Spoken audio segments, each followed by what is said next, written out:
Hello, I'm Martha Dark, Director of Foxglove, and welcome to this press conference. We are a non-profit working to ensure justice and technology.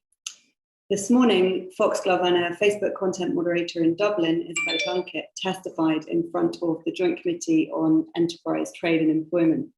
This makes Ireland the first ever parliament in the world to address the vital issue of social media content moderators on Facebook, YouTube and beyond.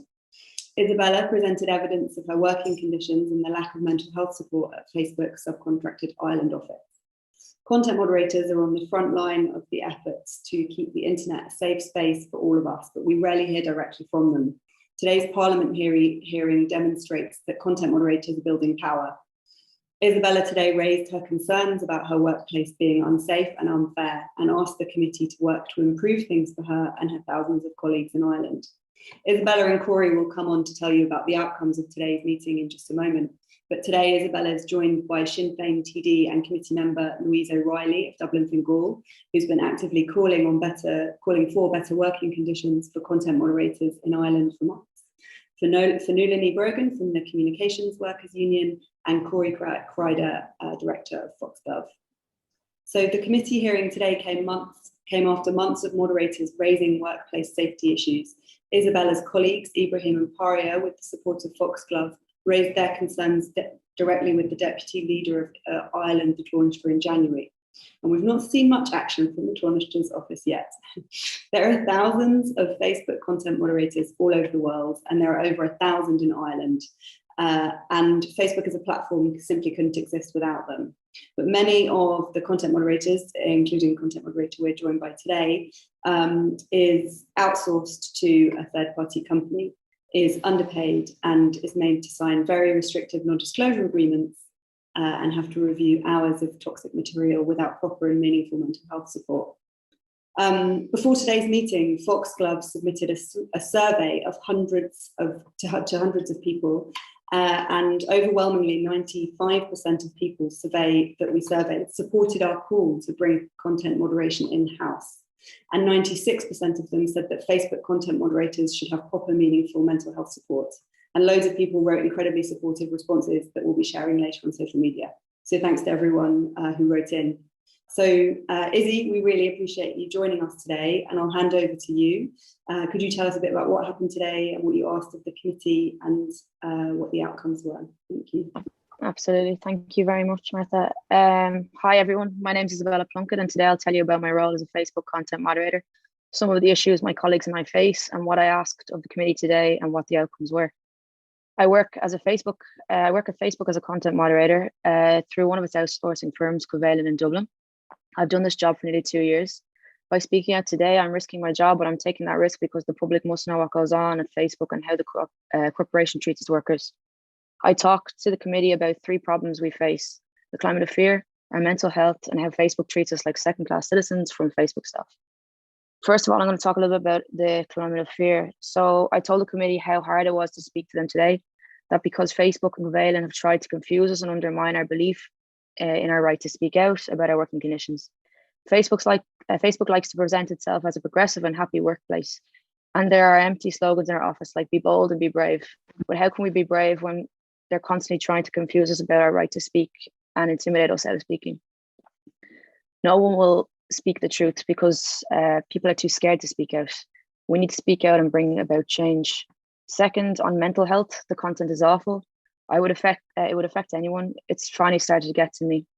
I started having trouble and horrible lucid dreams about the content. No one can be okay watching graphic violence for 7 to 8 hours of a day. I don't even get it as much as some do. My job is to train the algorithm as part of a fantasy Facebook has that some of us soon won't be needed. That means I get all kinds of content: hate speech, bullying, graphic violence, suicides, child abuse and sexual exploitation. To help us deal with this, they offer us wellness coaches. These people mean really well, but they're not doctors and they've limited ability to help. I got referred eventually to the company doctor I saw once. I was supposed to hear back with a follow-up meeting in January, but I've heard nothing since. Finally, we're tired of the second-class citizenship. We know it would be different if we were Facebook staff because we have seen how they're treated. Facebook staff reviewing the identical content as we are allowed to stay at home during the COVID period. They can change the shifts if needs be to deal with care responsibilities. Their pay is 5 times what I make. They're paid for sick pay. I'm not. They get Facebook shares. I don't get to put Facebook on my LinkedIn. Here's, as moderators, what we want to see happen. And this is what I told the committee today. First, content moderation is Facebook's core business. It needs to be valued like it and not treated as a disposable job with disposable people. If we are core enough to risk ourselves to come into work, we're core enough to be staff. I hope the committee will investigate this practice of outsourcing the core of the business. Second, the mental health care is nowhere close to good enough. It's the graphic content, but not only. It's being surveyed constantly and managed by algorithms within an inch of our lives. We can't opt out of toxic content, and we're not given real psychiatric care. We need real mental health care, just as we would have if we were Facebook staff. This is a workplace health and safety issue that needs dealing with. And finally, the climate of fear has to end. I should not have to speak to the committee alone today. Hundreds of my colleagues agree with me and have had the same experience. I know because they tell me so. I asked the committee to make Facebook and the outsourcing companies like Covelin clarify that we have the right to raise legitimate workplace grievances. It makes people afraid to raise safety issues, and it stands in the way of our coming together as a workforce and working with the union. Thank you all for listening to my perspective, and I'll now pass over to Cori. Thanks, Izzy, and thanks everybody for being here. I'm Cori with Foxglove, and we've spent about 2 years supporting moderators just because we see how important they are and how exploited they've been. Now, I'm not going to rehash everything I told the committee. You can have my statement for that, but just to traverse some of the top lines and react to what happened.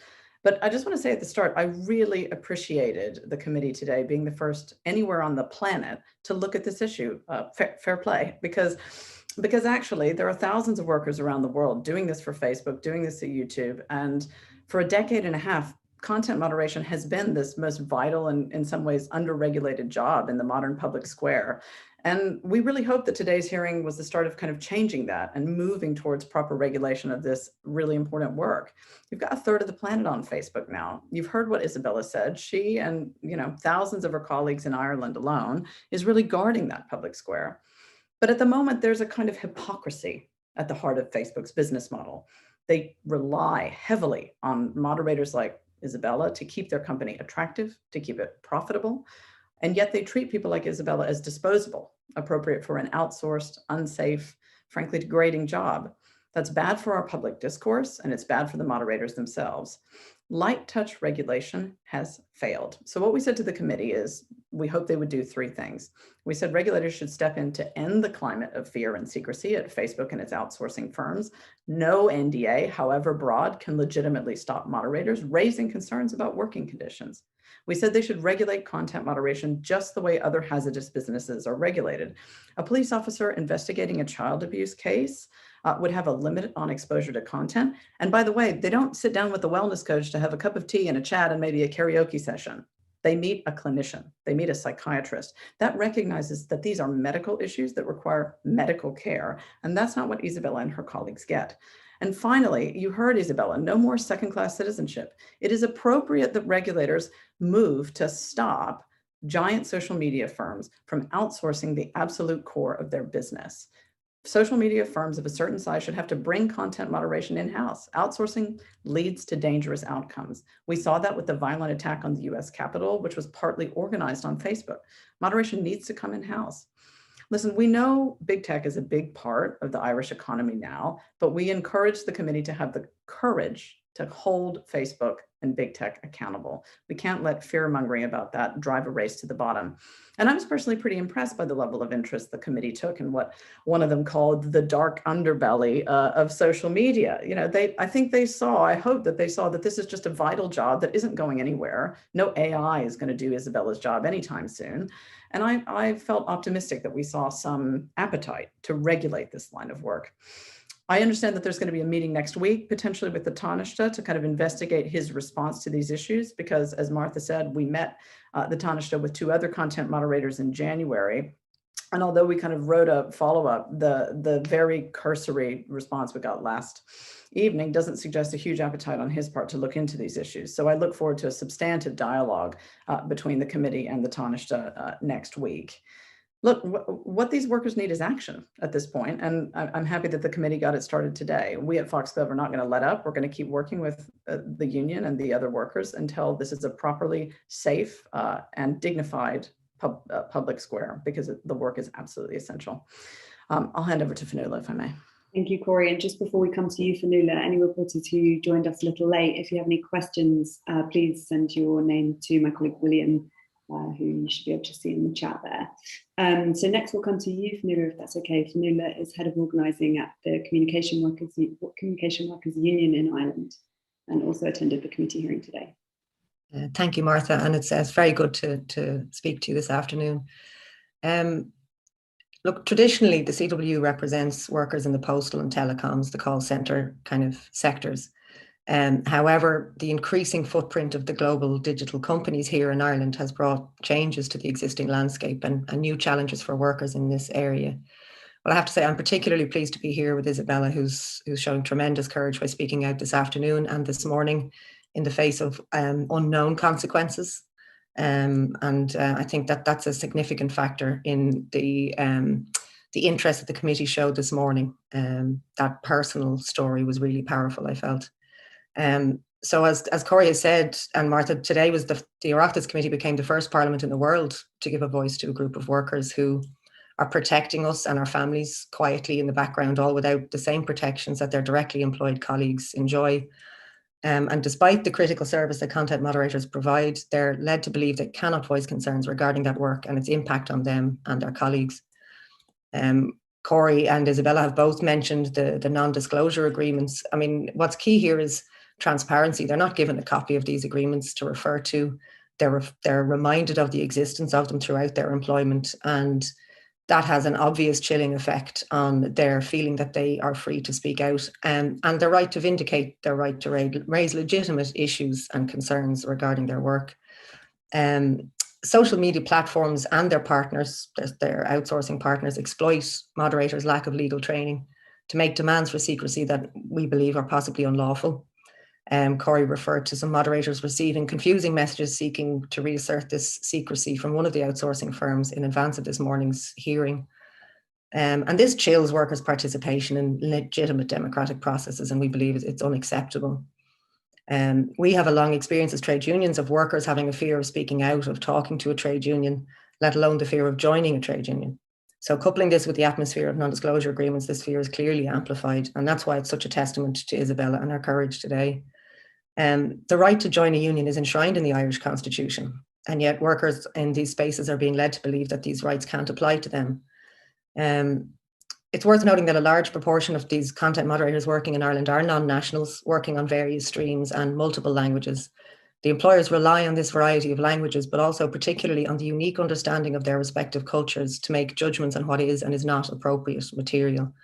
But the very value of this cultural and linguistic insight is also the workers' vulnerability due to the possible lack of knowledge of their rights and entitlements here in Ireland. And it can't be said strongly enough, and Isabella told her story so powerfully this morning, the content these workers are exposed to can be grotesque and traumatizing: violence, extremism, child exploitation. And during the last year, our society has come to recognise the vital role played by so-called frontline workers. And for this critical service to society, surely we owe it to these workers to value them as it should be valued. Cori referred to artificial intelligence. That's nowhere near being able to do the work that content moderators, human content moderators are doing in their thousands here in Ireland. And the social media companies are aware of this, and yet they continue to outsource the work, meaning that moderators don't enjoy anywhere near the support, benefits and protections of direct employees. And without this, we've said it before, but it demands underlining, without the moderators' expertise, these platforms would simply cease to function. And when attempting to engage with employers, the outsourcing company points to the requirements of the client company points to the fact that these workers are not in fact their employees. So we have to ask, where does the buck stop? By directly employing content moderators, global giants would recognise the immense importance of their work to society, while also recognising the great impact this work has on their mental health. In order for these moderators to exercise their rights, we have asked the committee this morning to engage with these employers and prohibit all acts which undermine workers' rights or discourage their active participation in a union, and to ensure proper access for all workers to the necessary information about their rights. The committee has also been asked to examine legislative changes that would address the significant deficit in mental health supports and the risks in workplace safety that go well beyond COVID and traditional understandings of health and safety at work. I do think today was a very important first step, and I'd like to thank Louise for all her efforts in bringing us to this point, and gives us some cause for optimism. Legislators seem genuinely concerned and in some cases appalled by what they heard about what these workers are enduring. And we can hope that real and meaningful engagement can come out of today, because quite frankly, it's long overdue. Thank you. Thank you, Fionnuala. Louise, we'll come to you next, if that's okay. I'm interested in your reflections on this morning. Thanks very much, Martha, and thanks to everyone here. So I just want to start by joining with Fionnuala and others and just repeating what was said, some of what was said at the committee this morning. And I understand that she's been very modest about it, but if Isabella hadn't come today and been brave enough to come out today and tell her story, we wouldn't have got a full picture at the committee. And I felt, as a committee member, as a former trade union official, and just as, you know, a human being, that it was important that we hear directly. But I also understand, as someone who has organised workers, just how tough it is to actually put your head above the parapet and to do that. And I do want to, I mean, all of the presentations were fantastic, but in particular, Isabella, I think you did your colleagues proud today, and you did a fantastic job, because for us as legislators, it's like, you know, you have to say, well, we're not going to fix a problem if we don't know that a problem exists. And nobody left that committee today thinking that everything in the garden is rosy. And indeed, the, you know, phrases like the dark underbelly, you know, there was a lot of talk about health and safety and etc. That's really, really important. I feel in many ways I was elected to provide a voice and a platform for workers, and I do that at every opportunity, because I think it's really important. This is our parliament, and we have to reflect outwards as well as look into ourselves and what we can do, but we also have to reflect outwards the lived reality of the people that we are representing. And the simple fact is that you know, there are hundreds of thousands of Irish people on this island who use Facebook, YouTube, TikTok, all of these other platforms, and the content moderators are literally standing in between us and the type of material that I quite frankly, I don't want to see. I don't want my daughter seeing it. I don't want my grandson seeing it. I want someone to filter that out. I need somebody to filter that out. But Jesus, it's a tough job. It is a tough job. And the same as with every tough job that exists, there are protocols and there are health and safety regulations in place, except in this instance. And the platforms they can try, but they cannot outsource the responsibility for the mental health and well-being of the people who are working, doing this job. These workers are very much on the front line, and we do need standardization and regulation. So, and Cori used the example of the police force of An Garda Síochána. You know, if you're working and you have to deal with content that is troublesome on the internet or as part of an investigation, supports are there. Mental health supports are there. There is a recognition that this is going to take a toll on your mind. Your mental health is every bit as important as your physical health. And I think today the committee heard in no uncertain terms, very clearly and very loudly, that this is the Wild West of regulation, and we as legislators have a duty to ensure that we respect every worker's right to be safe in their workplace. And these workers are not safe until there is regulation. So we know that there are what I would have referred to in my previous work as an analogous grade, a comparator, so that there are grades out there and there are workers out there doing similar types of work where they have these supports in place. So nobody's asking for anyone to reinvent any wheels. This has already been done. We're simply asking for the minimum standards that apply in other workplaces will apply to content moderators. For me, this is a serious health and safety issue. By way of follow-up, we will hear from the Deputy Head of Government, Antónis de Leo Varadkar, who is also the Minister responsible for Enterprise, Trade and Employment. He will be at the committee next week. We have indicated to him that we will be asking questions in relation to this, just so people know it's a general meeting. It's what we call one of our quarterly meetings. So the agenda is wide ranging, but we have informed him that we will focus on this. And at the request of committee members today, we will also be asking not just the platforms, but also, as was referred to, the people who are standing in between. So the companies to which they are outsourcing need to come in and talk to us about what it is that they say they are prepared to do to ensure that the health, safety and welfare of these workers are protected, because every worker has a right to be safe at work. It is my job as a legislator to ensure that if the legislation is inadequate, it is changed, or if it is not being applied, that it is applied. And that's a job that I take extremely seriously. And I'll finish on this, but I do want to say fair play to the Communication Workers Union, to Foxglove, to Isabella, and to your colleagues, because I know that before you came in to talk to us, you were talking to them, you represented them very, very well. And I think we need to now kick on from this, take what we have learned, celebrate in a small way, yes, that we were the first Parliament, and God knows we lead on all the wrong things sometimes, so it's actually good we are leading on something that's very positive for workers and for workers' rights. I hope other parliaments take up the challenge now. We've laid down the gauntlet to them. It's time to shine a light on what was referred to at the committee as the dark underbelly, because if we don't shine a light on it, I don't know how we can hold our heads up and say that we're protecting workers, because we're actually not. Sinead. Thank you, Louise. I think that was Senator Paul Gavin that said that, who alongside you has been a fantastic advocate of improving things for content moderators. Thank you to everybody. We will now come to questions. And so any questions, please do send them to me or send them to my colleague William. Sorry, don't send the question, send your name. But first we will come to Keenan Brennan from the Irish Examiner. Keenan, if you could unmute and turn your video on, please, to ask your question.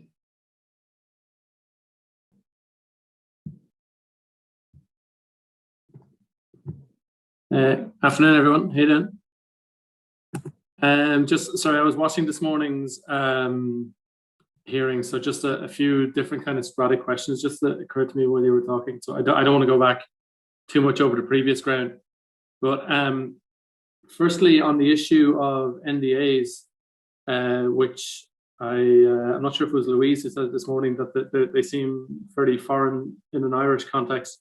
I was just wondering, Isabella, how much time you're given to read the NDA or NDA plural before you accept your role? I'd love to give you an exact answer on that, but like I said, it was 2 years ago, so it's pretty much you're given documents, you sign and give it back. I'm pretty sure you had a decent amount of time, but again, now being in the situation, it's a fine line between breaching my NDA and having my right to speak out, and I'm not given that copy to actually see that fine line, the fine print. So again, it's problematic in itself. We should be provided with copies of this. I don't know if you'd know this offhand, but how many moderators do Facebook have doing your job? And are you all working in Facebook's head office despite being working for contractors? No, we are based out in Sandyford Business Park, and the Facebook building, I'm not too sure how many moderators they have, unfortunately. Cori, you were saying this morning that it's high time that this was regulated by the state in the same way broadcast media is. How would you start doing something like that, given it's, you know what I mean, having to parse all this content is so different from what goes on broadcast media. This is all stuff that's being posted by the public. So how would you go about changing how things are done from that point of view? I mean, imagine for a minute how different our public square would be if Facebook actually had to absorb the real cost in human terms of properly moderating its platform. Because there's a lot of discussion out there, isn't there, about what a mess it still is, despite the hard work of Isabella and her colleagues, you know, that attacks get organized. I mean, all kinds of really difficult things. But actually, the main thing that we said needed attention from a regulatory standpoint was this problem of outsourcing what is a core function of Facebook, really. So bringing in-house content moderation like Isabella and giving them full rights and benefits of Facebook employees. It's also clear, by the way, that they need to hire way more content moderators, you know, particularly in some markets that grab fewer headlines than Europe or the United States. I don't know if you've seen some of the reporting that from Facebook whistleblowers that says if you have the misfortune to live in Honduras or Azerbaijan and there's some kind of dumpster fire of misinformation in your public discourse, it may take weeks or months for Facebook to get around to it, because Mark Zuckerberg does not read the Azerbaijani newspapers, but definitely in housing. And then also, as I said, this is a workplace health and safety issue.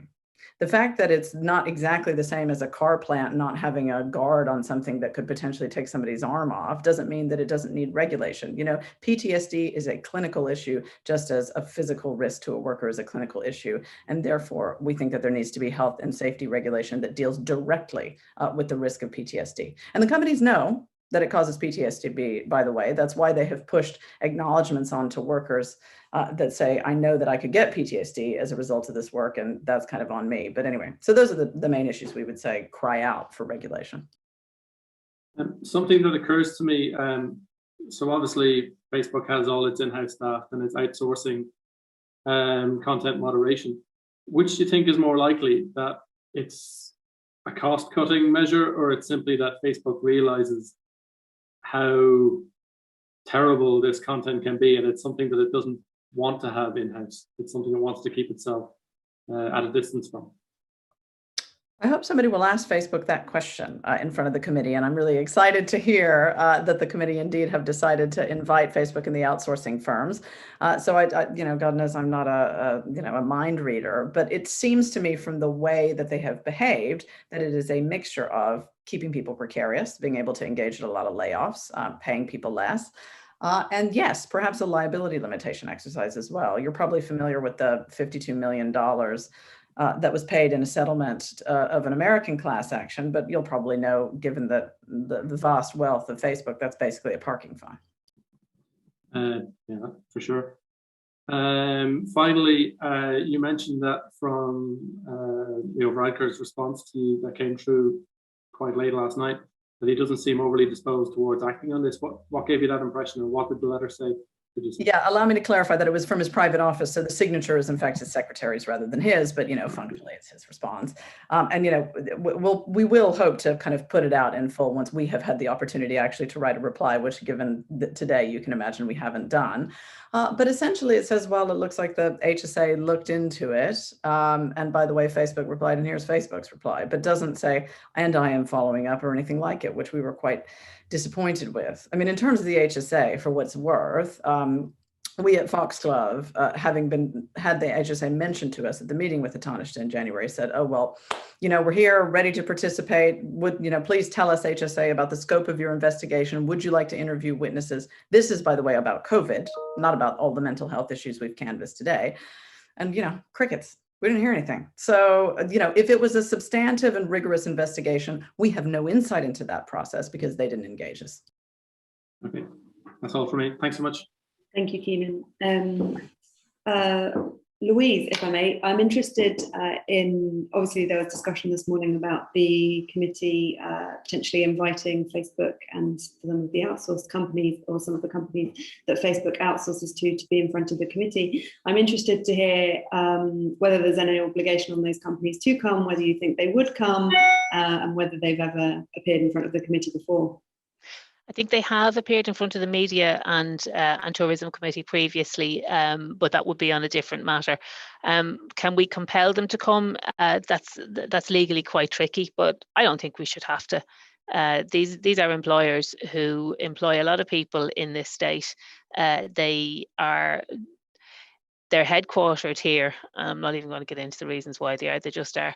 And I do think that they would have an obligation to appear in front of us. And I certainly, as a committee member, will be ensuring that we engage with them very robustly to ensure that they do appear.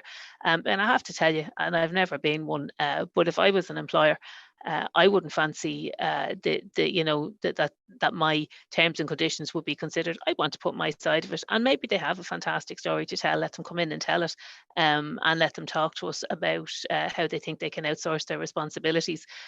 Because outsourcing work is one thing, but outsourcing responsibility for the damage that does to the workers is quite another. And I think we will need to hear from them. I mean, given that the deputy head of our government is going to appear at the committee next week and discuss this issue, it would be odd in the extreme if the platforms and the outsourced companies didn't find some space in their diary to come and speak directly to members of Parliament. At the end of the day, we are the people who are responsible for regulating and legislating.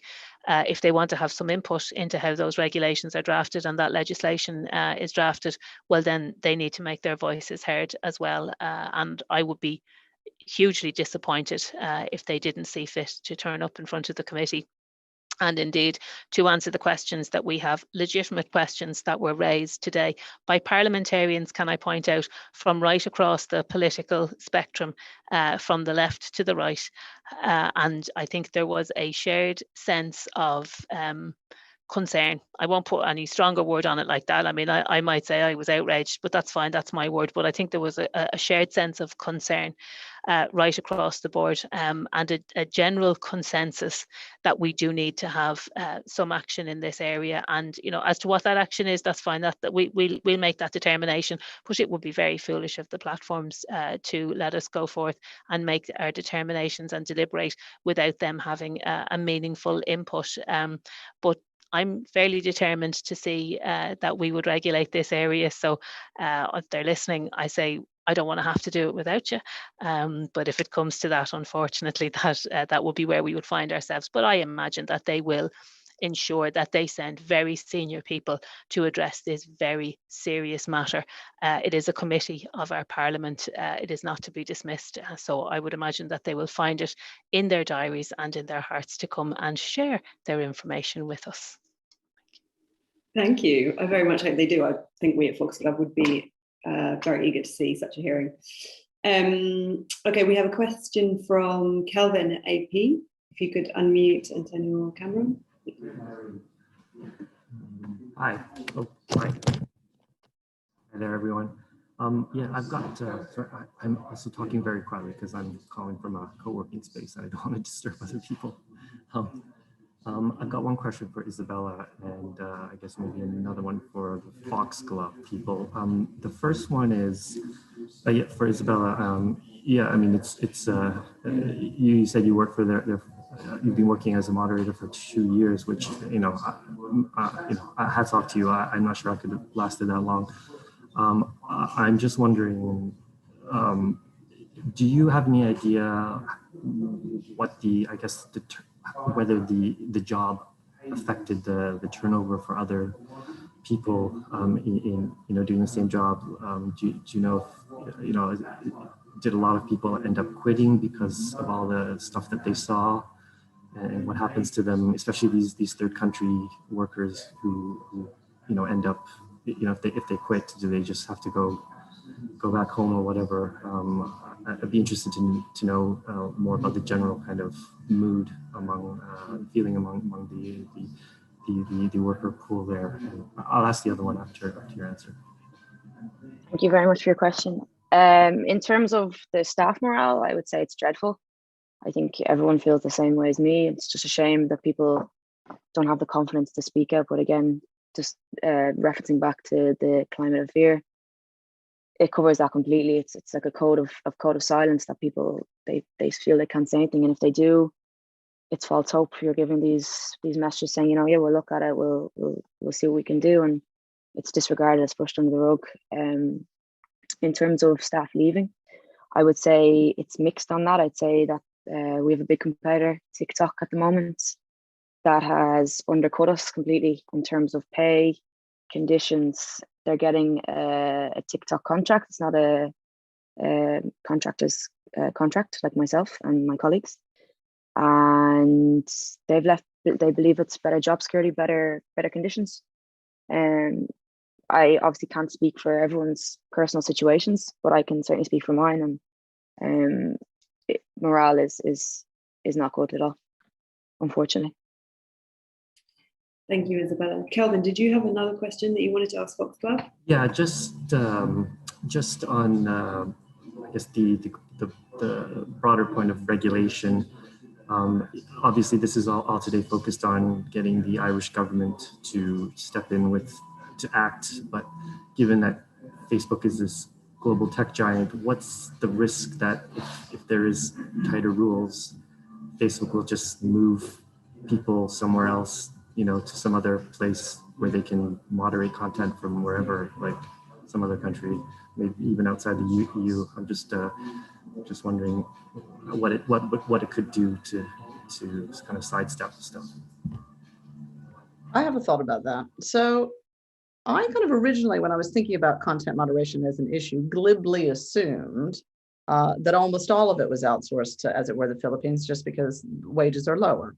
But actually, what you learn when you talk to content moderators for a couple of years is that the work is very culturally specific. Whether something is a piece of investigative journalism or a horrible snuff film, like, takes some sensitivity. I mean, if you think of it, or indeed, like, is it bullying? Is it hate speech? Like, these are pretty granular questions that require a real cultural competence. So that's going to be quite difficult to simply en masse ship somewhere else. We definitely wouldn't want to support a race to the bottom. We think that these should be the standards that apply right across the board with the social media firms. But I think they're going to really struggle to do it for that reason, basically. Fair enough. Thank you very much.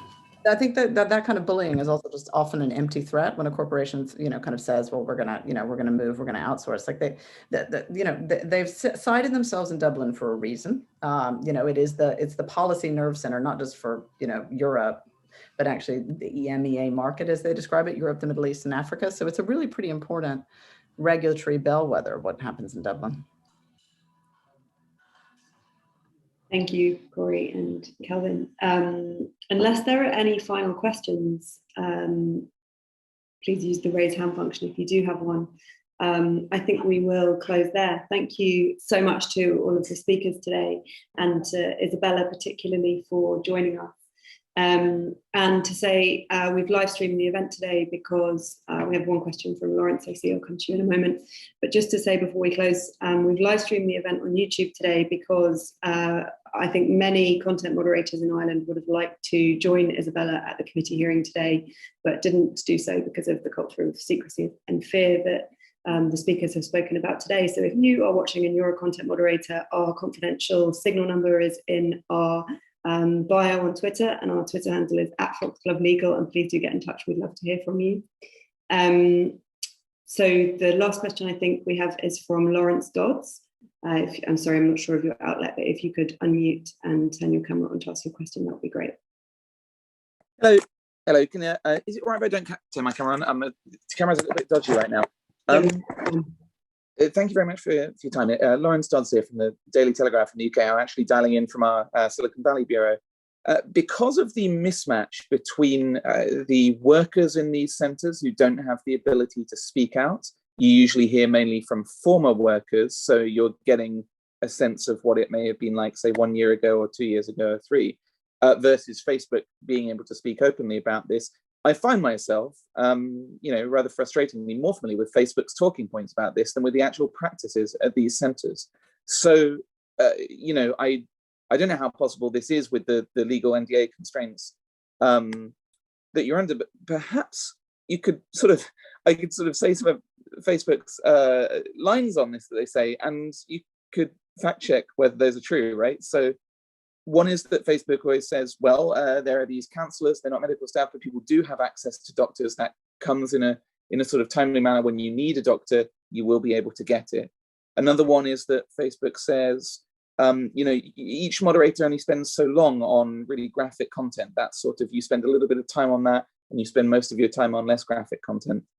Facebook also tends to say there's some ability to opt out of this sort of the worst categories of content, and some ability to control what you are exposed to and what you're made to work on. And Facebook always says that moderators are not subject to targets and sort of time targets, clear up targets. They do have metrics that sort of help measure their performance, but there's no sense of sort of pressing down constant time pressure. And if you want to think properly about this, or you need to take time off, you're scared to do that, maybe because it will cause you to miss your targets, maybe worried about sort of even taking time off to go to the toilet or take those sort of mental health breaks that in theory you're supposed to get. I wonder, how true is each of those, right? Or if they are technically true, what does that not include that realistically compromises them? Thank you. Cori, I wonder if you want to start off with Facebook's line about the mental health support and access to a doctor that moderators get, and then perhaps Isabella, you could come in on that too.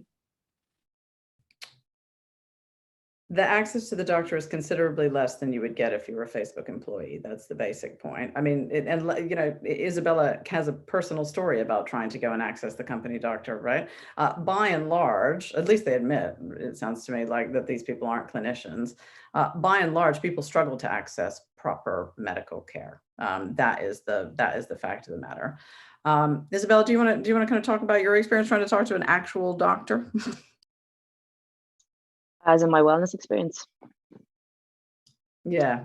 So yeah, like again, I'm not going to fault them here because they're very good at what they do. But again, there's only a limited scope or a limited capability that they can do.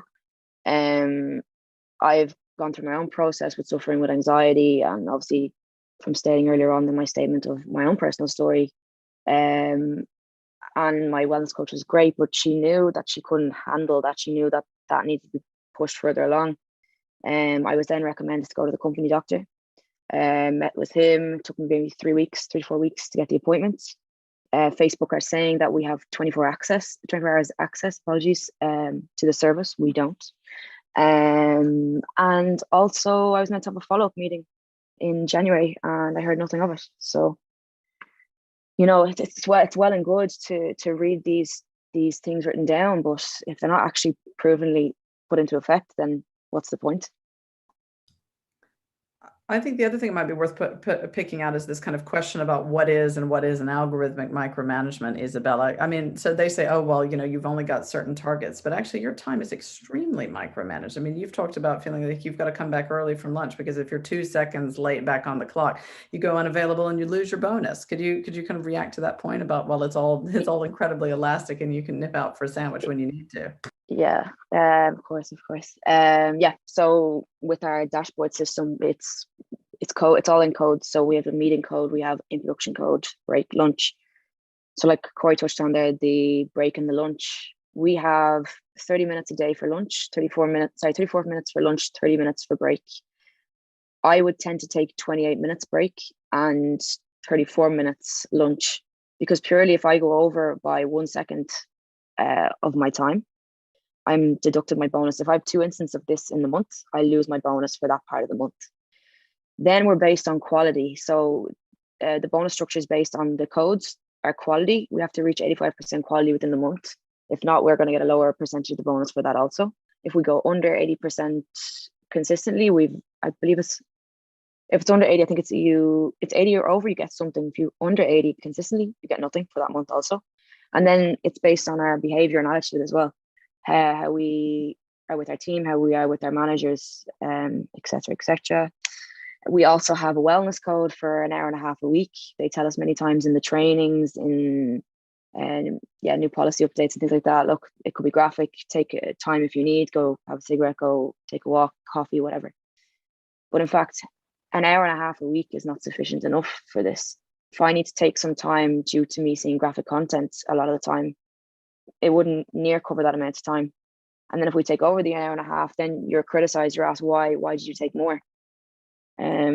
Usually they're okay, they're a little bit flexible if you take a little bit over, but if you're taking more than you should, then it's pulled up, you're asked why. So no, I wouldn't say there's this flexibility. I would definitely say that we are micromanaged in a sense in terms of codes and bonus structure. And then you asked something about opt-out. I find it hard to square what they say about opting out with the recent reports from Isabella's office of a kind of theoretical limit for the people who are in the office of 2 hours of exposure to what I consider toxic content, you know, the child abuse and the graphic violence, whereas actually the moderators, unless somebody puts their hand up, are just left on the queue all day. I mean, for some hours, isn't that right, Isabella? Yeah, so again, when we were mid-pandemic last year, I'd say it was May last year, they needed people to come back to the office to do what they call the P0 queues. These are the high priority queues that would be suicide queues solely, child exploitation solely. And you're technically only supposed to do that for 2 hours a day. Now, I know because my colleagues have told me, I've asked them, they were doing 8 hours a day of this content. If they didn't go to their team leader and say, look, I've been doing my 2 hours, can you take me off the queue? They wouldn't take them off the queue. They wouldn't be proactively looking at this. Again, burdens on the user. They would need to highlight this and flag this to their team leader when in that fact, it should be the team leader looking at that. Thank you, that makes sense. I wonder if I can just sort of on that, that sort of P0 content, I wonder if, you know, is the time pressure or the kind of, or the scheduling and the targets to which you're subject on that sort of stuff, is that any different from the targets, time pressure, the schedule that would be on other content? done a little bit of things in my job of verifying suicide videos or beheading videos back when ISIS was more powerful, and it takes time to do that in a safe way, and it takes time to do it in a way that sort of you're putting all the distancing measures in place where you play it backwards and sort of try to trick your mind into not seeing it as a real thing that is happening in front of you, right? Yeah. Is there any real additional sort of time that is given for that sort of thing, or even if there is, is it enough? We used to have 30 minutes per ticket, then they dropped it down to 15 minutes per ticket. But again, you could get a tricky video, you could get a longer video. You might need to, like you said, you obviously, I'm getting you had experience in this before, so you know the drill, so to say. But yeah, you need to identify everything. You need to be looking at it, the sound of it. You need to be the visuals of the videos, for example, the pictures, everything. If you're unsure, then you need to consult policy. Then maybe you're consulting your other team members as well to see maybe what do they think, because I actually don't really know what this is. So you're under the pressure of time because you have the 15 minutes per ticket. Usually it's fine, but you can get times where it's tricky tickets. You then have the worry about quality, because again, that's going to go against you if you're not performing well, and it's going to affect your bonus. And then, yeah, again, of course, you're at a financial loss here, because of course everyone wants to get their bonus, everyone wants to perform well.